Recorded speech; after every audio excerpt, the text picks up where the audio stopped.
नमस्कार, मैं doctor Puneet, director oncology services, metro hospital and cancer institute, Delhi. ये बड़े दुर्भाग्य की बात है कि भारतवर्ष में पुरुषों में जो सबसे ज़्यादा कैंसर होता है वो गले और गर्दन का कैंसर होता है, वो बहुत अधिक मात्रा में पाया जाता है।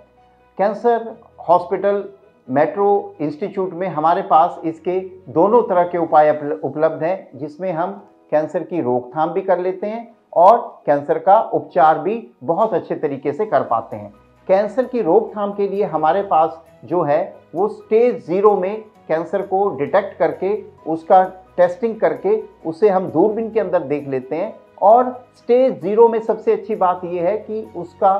सिर्फ सर्जरी शल्य चिकित्सा के द्वारा ही, जो हमारे पास शल्य चिकित्सक हैं उनको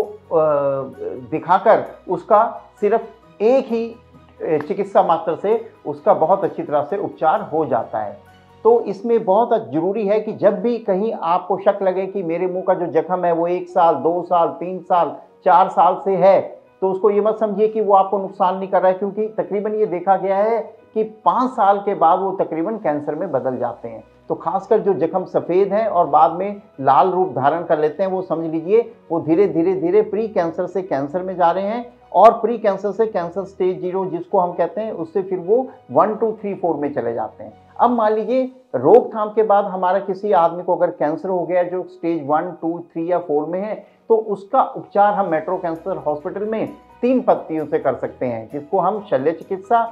विकिरण चिकित्सा और कैंसर दवाई चिकित्सा कहते हैं। इन तीनों चिकित्साओं के लिए 3 स्पेशलिस्ट अवेलेबल होते हैं, जो हर एक रोगी को हम एक ट्यूमर बोर्ड के रूप में देखते हैं। जब भी कोई मरीज हमारे हॉस्पिटल में आता है, हम एक ट्यूमर बोर्ड करते हैं, इसमें ये तीनों डॉक्टर बैठते हैं और हम इसकी एक ट्यूमर बोर्ड शीट बनाते हैं। ट्यूमर बोर्ड शीट में लिखा जाता है कि अभी की कैंसर की जख्म की क्या स्थिति है और मरीज को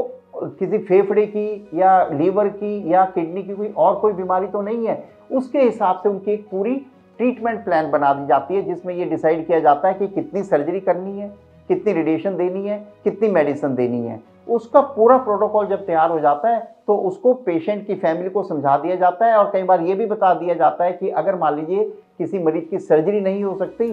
तो उसको हम अपना रेडिएशन की, विकिरण चिकित्सा और दवाई के माध्यम से कैसे उसको हम ठीक कर सकते हैं। तो ये आजकल बहुत अच्छी चीज़ है कि ये मत समझिएगा कि कई बार लोग सोचते हैं कि अगर शल्य चिकित्सा नहीं हो पा रही है कि नहीं तो फिर कुछ भी नहीं हो सकता, केस खत्म हो गया, अब तो कैंसर बाहर नहीं निकलेगा। तो ऐसा नहीं है, अब उसे विकिरण चिकित्सा और दवाई की चिकित्सा से ठीक कर सकते हैं। धन्यवाद।